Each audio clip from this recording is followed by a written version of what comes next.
Nos encontramos aquí en Quiénes Fuimos y Quiénes Somos en la sucursal del cielo.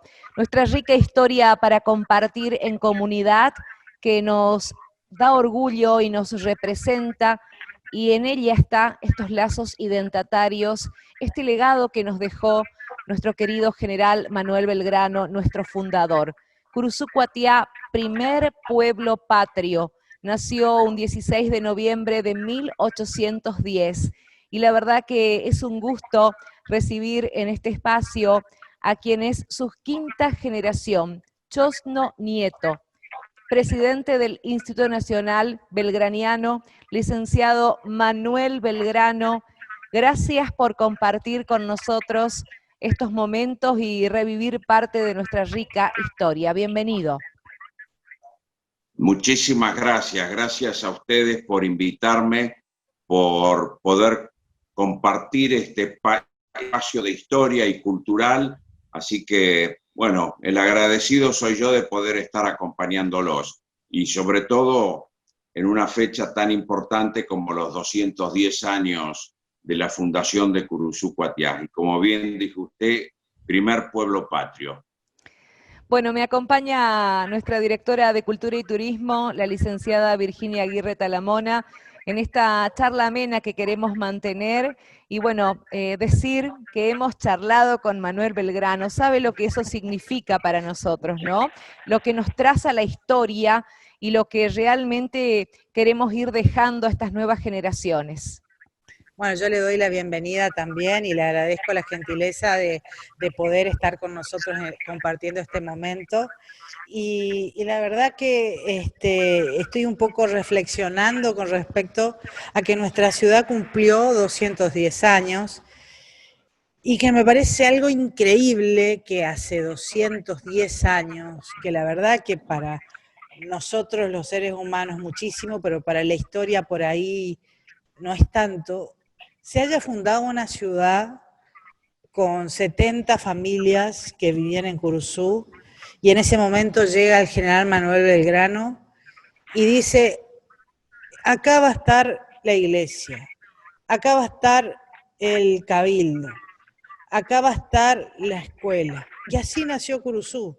Usted no sabe lo que es hoy Curuzú, una ciudad de más de 47.000 habitantes, con una población mixta entre inmigrantes vascos, italianos, españoles, y después están todavía en nuestra ciudad parte de los descendientes de esas familias que fundaron Curuzú Cuatiá con Manuel Belgrano.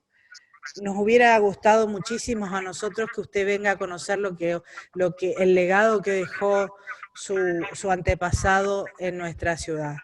¿Cómo se imagina que es? Me gustaría ya empezar con una pregunta y me gustaría reflexionar con respecto al rol que usted cumple como presidente de la sociedad, Instituto Belgraniano, perdón, que ha hecho este tipo de entrevistas y de visitas a diferentes lugares del país, representando esa institución. ¿Cuál cree que es el legado más importante que ha dejado Belgrano a nuestra generación que hoy la vive de una manera especial en un año que se ha designado como el año belgraniano, que han habido actos conmemorativos en todo el país, y que hubiera sido magnífico poder vivir todo eso si no fuera por la pandemia, pero muchos se fueron ayornando y la creatividad surgió para seguir promocionando y conmemorando este año. ¿Qué le parece que fue el trabajo más importante que ha dejado Manuel Belgrano, el general? Yo creo que No tengo dudas que el trabajo más importante que hizo el general Belgrano fue un trabajo de una gran humanidad que tuvo él, de esa formación que recibió en Salamanca, y para mí fue la educación, porque la educación es abarcativo de justamente de la libertad. No podían existir los pueblos libres sin educación. Por eso Belgrano se preocupó tanto y donde estuvo puso una escuela, donde cobró un premio, lo legó para hacer 4 escuelas. En su etapa en el consulado, él creó y fundó diversas escuelas, diferentes materias, o sea, como fue matemáticas, dibujo, comercio, en fin, él tuvo una gran preocupación por la educación. Es a veces decir, bueno, pero el padre de la educación es Sarmiento. Sí, pero Belgrano ya 50 años antes estuvo trabajando en la educación. Belgrano, cuando volvió de educarse en Europa, en Salamanca, justamente dice que lo único que había visto era desnudez y miseria en esa ciudad de Buenos Aires, la ciudad puerto, y empezó a trabajar en eso. Decía que la única forma de sacar de la pobreza y la desnudez era vía el trabajo, y para que tengan un trabajo y sea superador, deben de estar formados, tanto los hombres como las mujeres.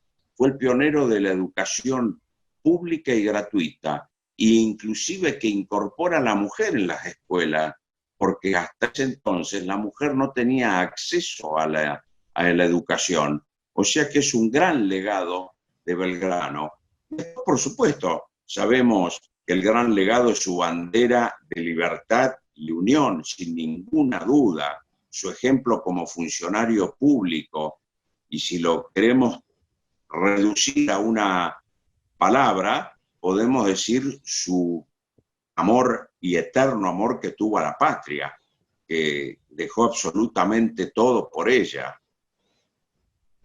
También una de las cosas que me llama poderosamente la atención del carácter del general Manuel Belgrano y de esta visión de futuro es que me parece que estuvo en un momento sumamente preciso, donde en el mundo se estaban moviendo ideas revolucionarias, ideas que estaban cambiando un poco la perspectiva del mundo, y que él pudo llegar a tener acceso con la educación, como usted bien dijo. Y también me parece que haber estado en Europa y llegar a una ciudad de Buenos Aires, que por supuesto que no es la que conocemos hoy, una ciudad casi colonial con mínimas edificaciones, y con recursos totalmente limitados, y después recorrer casi todo el país, lo que hoy conocemos como país, ¿no? Pero estuvo tanto en Cursucuatiá como estuvo en otras ciudades, en otras latitudes de lo que conocemos hoy como Argentina, y yo creo que eso también representa un cariz muy especial en su carácter, ¿no es cierto? Por supuesto, él tuvo acceso a una educación ejemplar, pero además él tuvo la preocupación por los conocimientos, como bien decía usted, en esa etapa tan revolucionaria del siglo XVIII, sobre todo en la segunda mitad del siglo XVIII con la Revolución Francesa, y que él lo dice, está escrito en sus cartas, que vivió el tiempo de la Revolución, y en él entraron fuertemente esas ideas de libertad, de fraternidad, de igualdad. O sea, que eso lo conmovió a él. Y tuvo la suerte de poder estudiar idiomas vivos, primero porque le gustaba, como el inglés, el francés, el italiano lo hablaba porque era seguramente el idioma que se hablaba también en su casa por su padre italiano, y tuvo él la capacidad para pedir autorización al Papa en ese entonces para leer los libros prohibidos. Los libros prohibidos justamente eran los libros que hablaban de una nueva economía, o sea, de un lo que conocemos hoy, esta nueva cultura occidental que empezó a partir de ese día y cuando dejaron de ser las monarquías absolutistas las dueñas del mundo. O sea, y de eso Belgrano lo tomó de primera fuente, él lo lee a Adam Smith, a Quesnay, a Montesquieu, en fin, lee figuras que tienen importancia hoy en el mundo de la economía y como grandes filósofos, a los italianos como Genovesi, Campomanes en España, o sea, tiene toda esa formación y eso lo trae él al Río de la Plata. Y justamente él lo quiere transmitir, y cuando se hace la Revolución de Mayo y que le encargan la primera misión diplomática, justamente ese ejército del norte, para ir al Paraguay, él también lleva ese bagaje de conocimientos. Por eso es lo que hace en Curuzú Cuatiá, de agrupar a esas 70 familias, ¿no es cierto? Las agrupa y ¿qué hace? Les pone la iglesia, la escuela, el cabildo, ¿qué hace en definitiva? Da un sustento jurídico. ¿Y cómo tenían que vivir? ¿Para qué? Para poder progresar, para vivir en sociedad, sociabilizar, que es lo que siempre decía, que no tenían que estar muy dispersos, sino que agruparse y vivir en la ciudad. La gente campesina, claro, era, por supuesto, no es lo que soy. Entonces dice, no, tienen que vivir en la ciudad para sociabilizar y poder educarse y poder progresar. O sea, ese es el Belgrano, y se hace cargo de ir al interior de lo que era ese Buenos Aires, en busca de llevar el discurso, digamos, el legado de la Revolución de Mayo al Paraguay y llevarlo a todos los pueblos para que se sumen.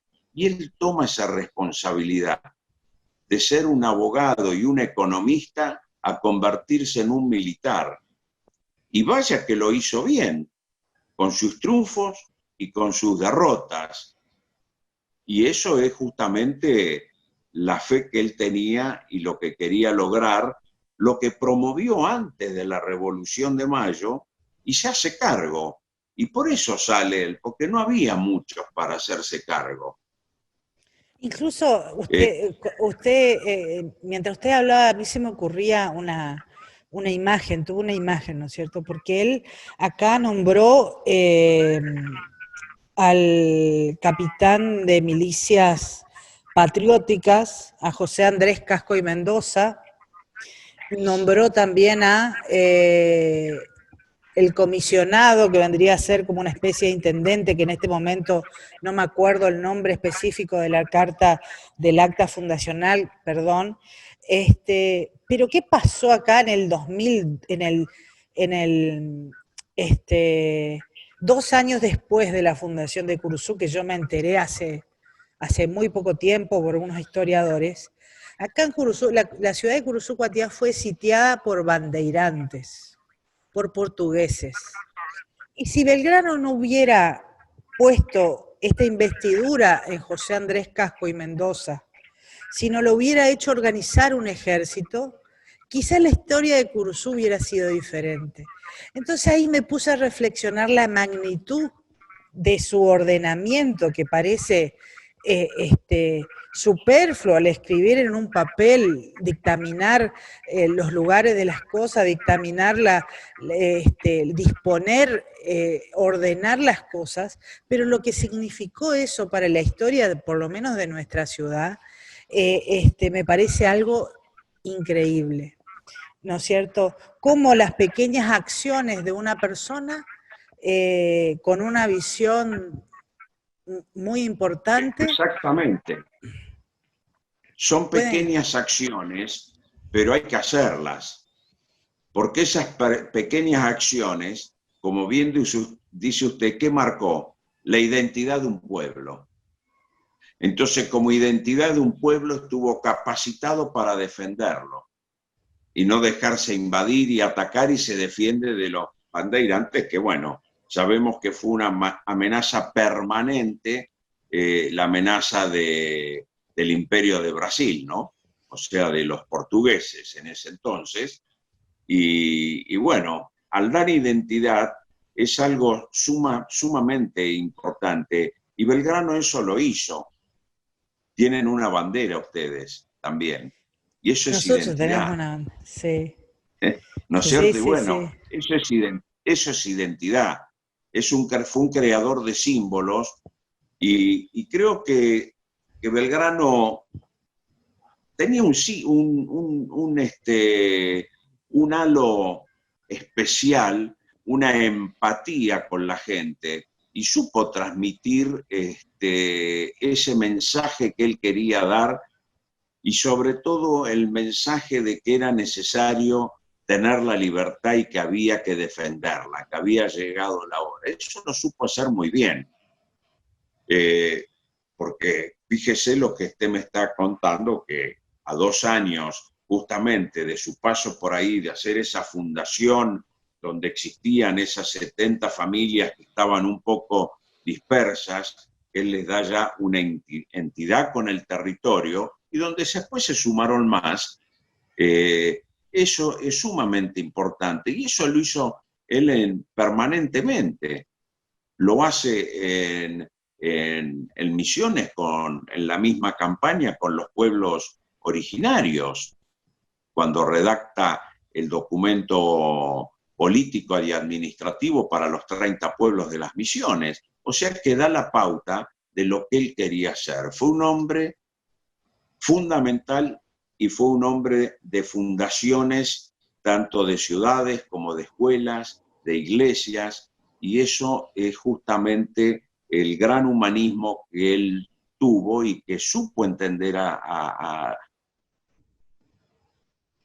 idiosincrasia, distintas personalidades.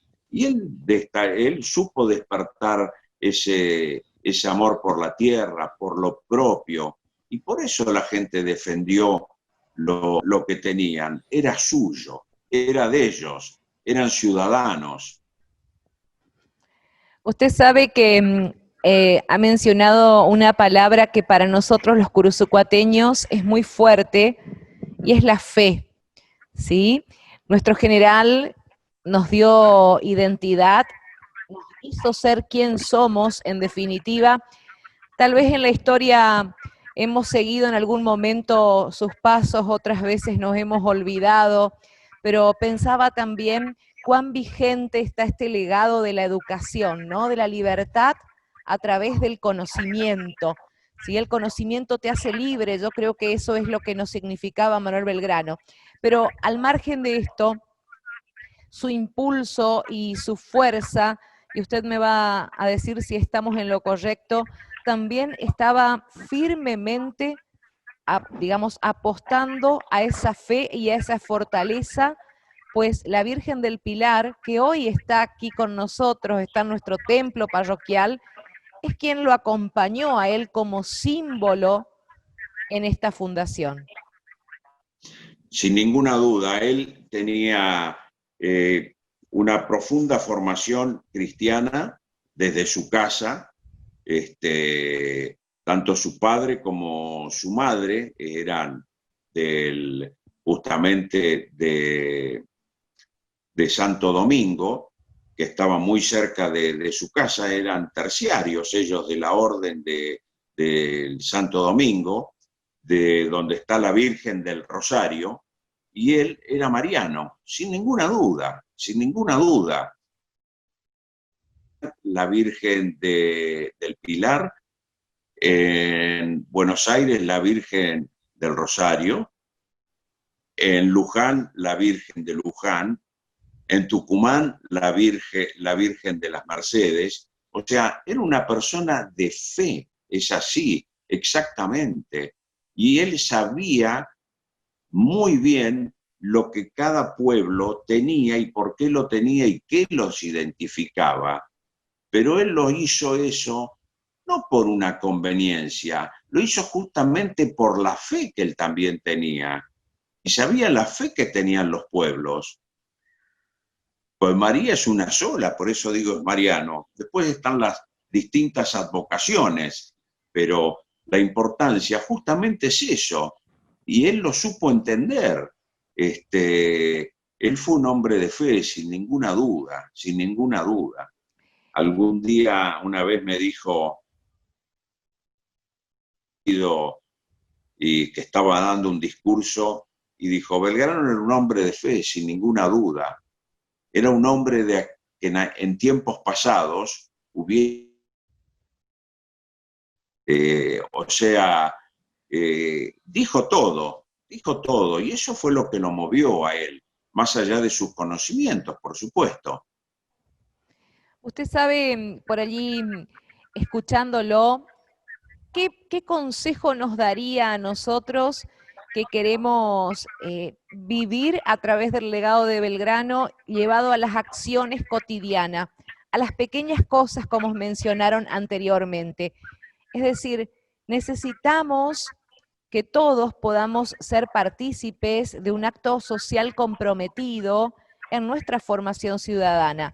Y en este sentido, queremos sacar a los próceres del bronce y queremos realmente, con nuestras acciones, aplaudir en forma permanente y dar el gracias quizás desde otra forma, no llevándolo simplemente a un acto patrio, a una fecha recordatoria, porque esto es fuerte, esto es lo que nos vino a trazar a nosotros un camino a seguir. ¿Qué consejo nos daría? Sí, seguro, es tal cual, es así. Yo siempre digo, nuestros padres fundadores, no solamente Belgrano, sino tantísimos otros, San Martín, Güemes, y todos los que estuvieron al lado de él, que fueron miles ciudadanos, todos nos supieron dar libertad e independencia a nuestra patria, pero la gran responsabilidad nuestra es justamente tomar ese legado de libertad e independencia para ser una nación fuerte. Y esa nación se construye día a día. Tomemos el ejemplo de ellos, la educación, los valores como ciudadanos. Es muy difícil desprenderse absolutamente de todo por la patria. Lo sabemos, son tiempos distintos, pero tenemos que tratar de imitarlos, de construir juntos, no tener esas pequeñeces de individualismo, sino que un pueblo, una ciudad, un país, una nación se construye entre todos o no se construyen. Es así. Yo creo que hay veces que habrá que dejar de lado intereses personales para poder aunar intereses públicos. Y bueno, creo que de eso se trata. Y el ejemplo que Belgrano dio como funcionario público creo que es algo digno para imitarlo. Fue un hombre sin tacha, un hombre que no tuvo tacha en toda su carrera, y creo que sirve para imitar eso, su ejemplo, su honestidad, su honradez, su amor por el tercero, por el prójimo. O sea, él cuando dijo, veo desnudez y miseria, y pensó en la educación, no pensó en llevarle un pan, pensó en formar hombres del presente y del futuro, capacitados para salir adelante. Y creo que ahí está el secreto y esa gran llave de lo que tiene que hacer un hombre: educarse, formarse y el trabajo. No pasa por otro lugar. Requiere por supuesto, de grandes sacrificios individuales y que se sumen para formar una comunidad, para formar un gran pueblo, una gran ciudad y una gran nación. Eso creo que es así. Una de Es las cosas, unión. Y eso, una de las cosas sí. que tenemos en la actualidad es el mal uso de la palabra poder, ¿no? Y yo creo que la generación de Belgrano, que Belgrano no sentía ese poder que tenía como general, sino estaba mirando más adelante, estaba buscando otro horizonte, estaba tratando de organizar en medio de, a caballo, en el medio del monte, como le decimos nosotros acá, una sociedad que hoy la vivimos. Me parece sumamente importante destacar de Belgrano esa visión y sobre todo lo que a mí me compete como directora de cultura es hacerle conocer a la gente este carisma, sobre todo a nuestros niños y a nuestros adolescentes. Este ímpetu que tuvo este hombre, que incluso estuvo, que fue perseguido, que tuvo que soportar situaciones muy difíciles, a pesar de haber hecho muchas cosas buenas por nuestro país. Así es. Hablando del poder, justamente en unas charlas que dimos en el mes de agosto, sobre todo porque es el mes que le dedicamos siempre a San Martín, y decíamos, tanto Belgrano como San Martín fueron los dos hombres que más poder tuvieron en esa época. Todo el poder estaba en sus manos, absolutamente, todo el poder. Pero lo supieron usar. Y usar el poder significa usarlo y no abusar del poder. Es saberlo administrar. Usar el poder también es no usarlo. El poder no se usa por el poder mismo. No sé si me explico. Perfecto. Sí. Tuvieron todo el poder en sus manos, todo el poder. Belgrano fue gobernador de Potosí y de Potosí al sur hasta Córdoba en un momento. Tenía todo el poder en sus manos de los ejércitos, tenía el poder que lo conocían absolutamente todos y lo apoyaban todos. Y él no lo usó al poder. O sea, hizo del poder lo que tenía que hacer. Y eso es. Y eso creo que es la humildad de un gobernante, la humildad de un estadista. Y así tiene que ser. Usted fíjese, Belgrano, después de sus grandes batallas, de sus grandes triunfos, cuando le dicen que era un padre de la patria, y en la contestación de él fue: mucho me falta para ser un verdadero padre de la patria. Me contentaría con ser un buen hijo de ella. Esa humildad es lo que lo convirtió en padre de la patria, sin ninguna duda. Bueno, licenciado Manuel Belgrano, nos quedaríamos acá mucho tiempo conversando. Les agradezco infinitamente esta gentileza de haber compartido esta charla con nosotras. Muchísimas gracias. No, gracias a ustedes por convocarme, una charla muy agradable y cuando quieran estoy a disposición. Muchísimas gracias a ustedes. Muchas gracias. Y la humildad es lo que traza a los grandes en todos los ámbitos de la vida y en todo tiempo de la historia. Con nosotros, aquí en Quiénes Fuimos y Quiénes Somos en la sucursal del cielo, el licenciado Manuel Belgrano.